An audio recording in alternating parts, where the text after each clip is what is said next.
क्योंकि चुनावी मोड में तमाम पार्टियां आ चुकी हैं। आम आदमी पार्टी लोकसभा चुनाव की, विधानसभा चुनाव की पूरी तैयारी कर रही है।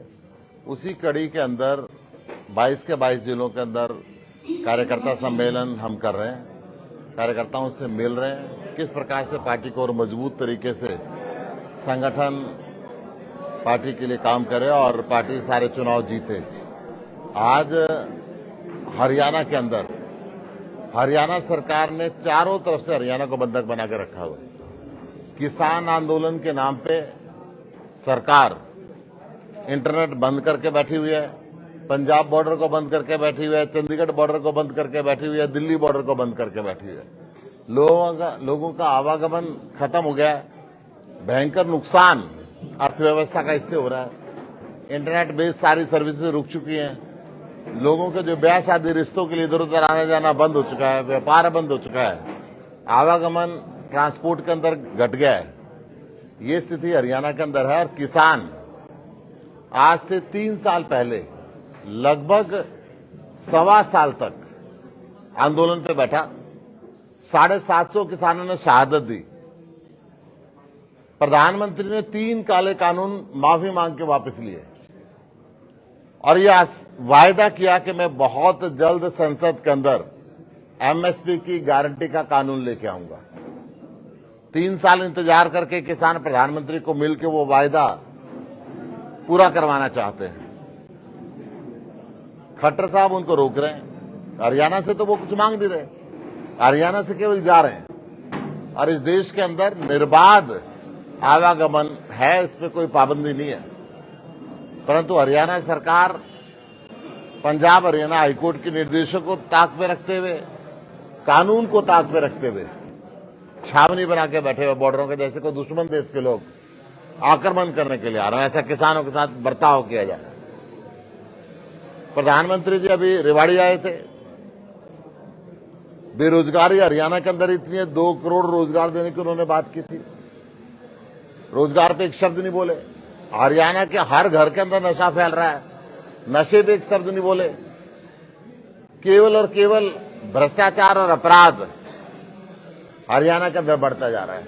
आए दिन गोली चलाई जाती है और फिरौती मांगी जाती है। हरियाणा के अलग अलग शहरों के अंदर ये गोली चल रही है, फिरौती मांगी जा रही है, परंतु सरकार लाचार और बेबस दिखती है। आज नौजवान बेरोजगार होने की वजह से नशे के रास्ते पे चल पड़ा है। हर गांव में सिरिंज पड़ी हुई मिलती है। बच्चे इंजेक्शन का नशा कर रहे हैं, चिट्टे का नशा कर रहे हैं। नशा हरियाणा के अंदर बढ़ता जा रहा है। बेरोजगार नौजवान अपनी जमीन बेच के अवैध तरीके से विदेश में जाने की बात कर रहा है। भिवानी के लोगों ने मुझे बताया कि यहां की 1970 में सीवर लाइन डली थी। सारी सीवर लाइन डैमेज हो चुकी है। पानी की लाइनें डैमेज हो चुकी हैं। पानी की और सीवर की लाइन की मिक्सिंग हो रही है। पीने का जगह पानी भिवानी के अंदर सीवर का पानी मिक्स होके आ रहा है। पूरे शहर के बीचों बीच कूड़े का डंपिंग यार्ड बना दिया है, जिसकी वजह से बीमारियां फैल रही हैं। गांव के ऊपर से 11,000 वोल्टेज की पावर लाइन गुजर रही है। कई मौत हो चुकी है उसकी वजह से। कई बार लोगों की जान जा चुकी है। खट्टर सरकार कोई ध्यान नहीं दे रही।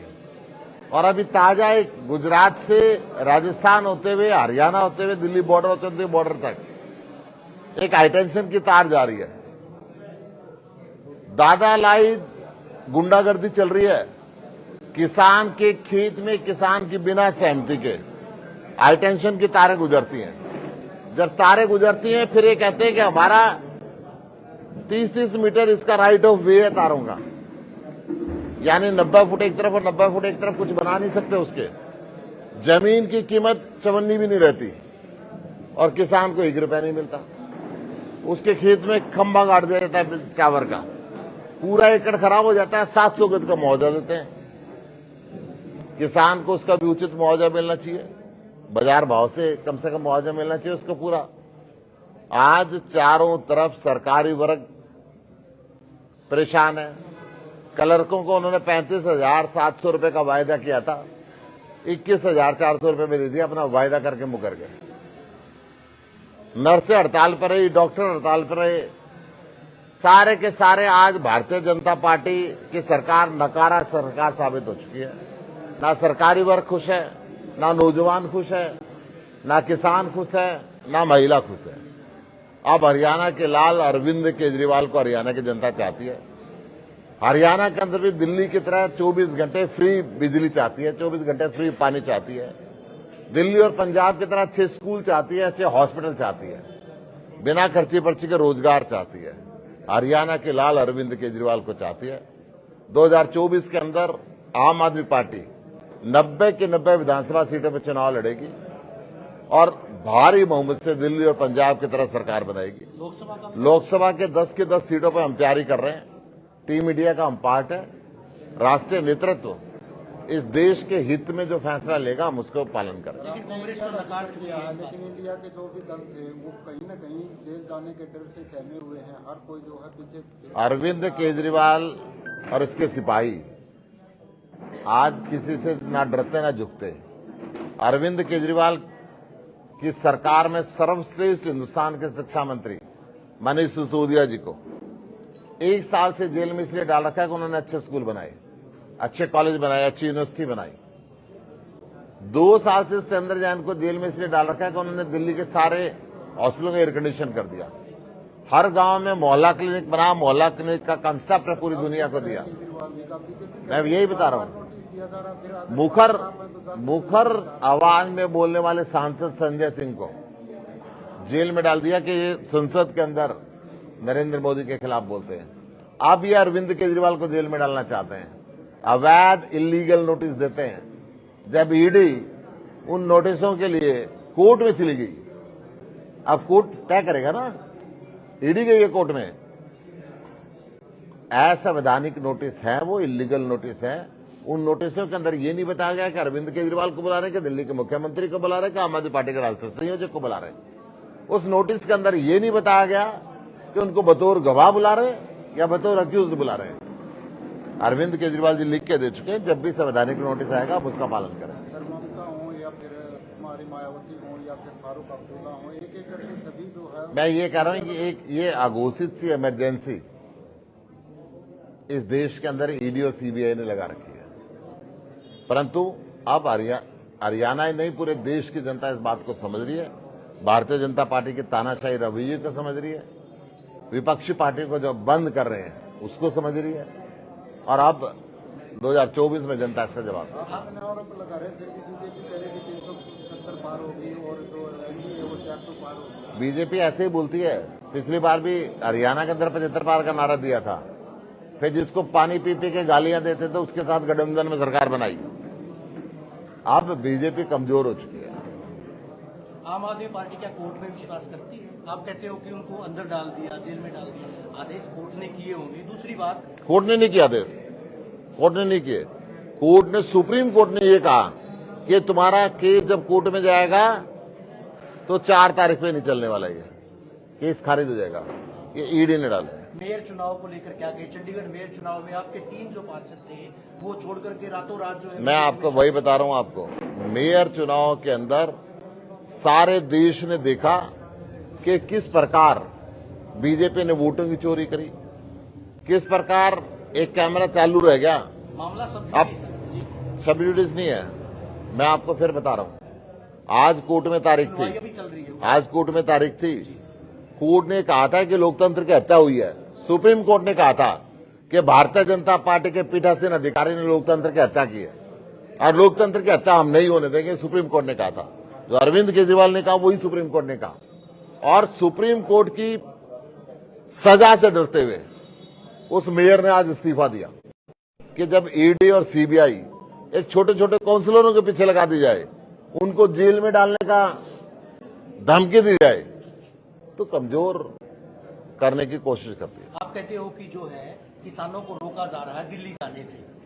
1 साल 1 महीना जो है पहले भी किसान गए थे, दिल्ली तो नहीं गए थे। वो किसान तो हरियाणा के टिकरी बॉर्डर पर, हरियाणा के वो सिंह पहले बॉर्डर भी पर दिल्ली, तमाम उद्योग, तमाम प्रतिष्ठान जो बंद रहे थे। मैं आपको ये बता रहा हूं, वो पहले भी दिल्ली जाना चाहते थे, परंतु खट्टर सरकार ने उनको रोका।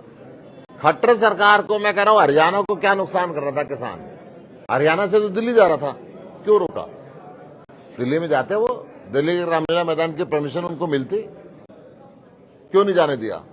प्रतिष्ठानों का नुकसान कराया तो खट्टर ने कराया, व्यापार का नुकसान कराया तो खट्टर सरकार ने कराया, और आज भी इंटरनेट बंद करके धारा 144 लगा के बॉर्डरों को पाकिस्तान और हिंदुस्तान का बॉर्डर बना के खट्टर सरकार से नुकसान करा दिया।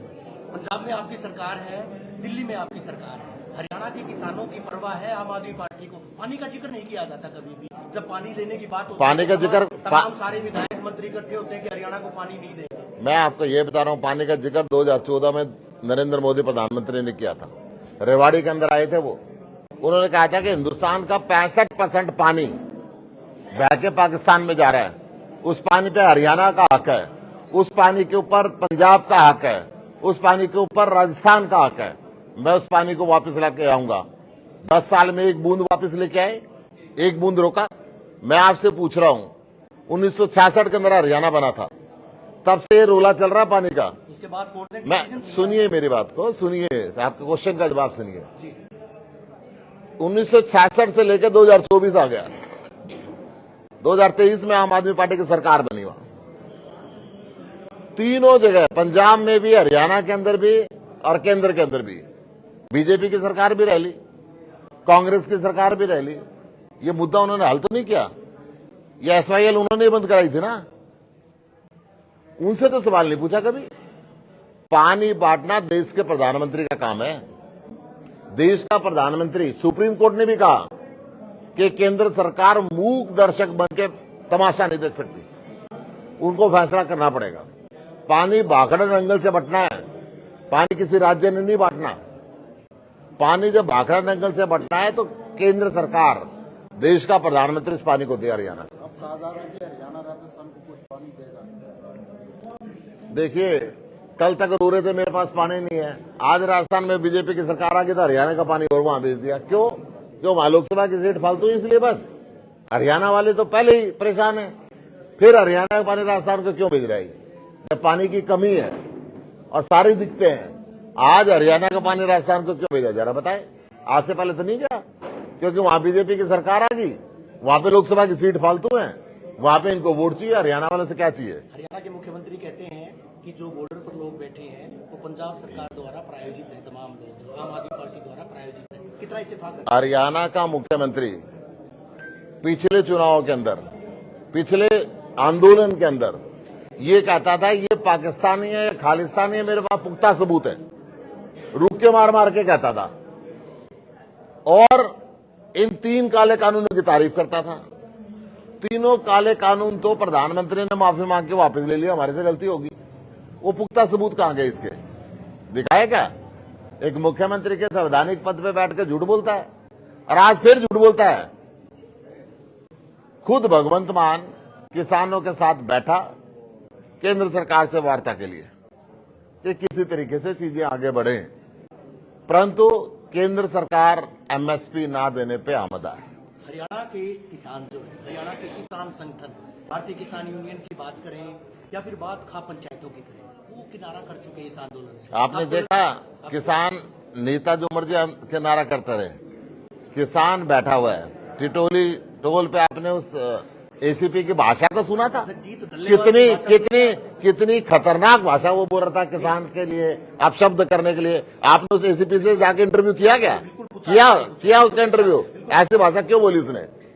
ऐसी भाषा, अभद्र भाषा वो किसानों के लिए क्यों बोल रहा है भाई?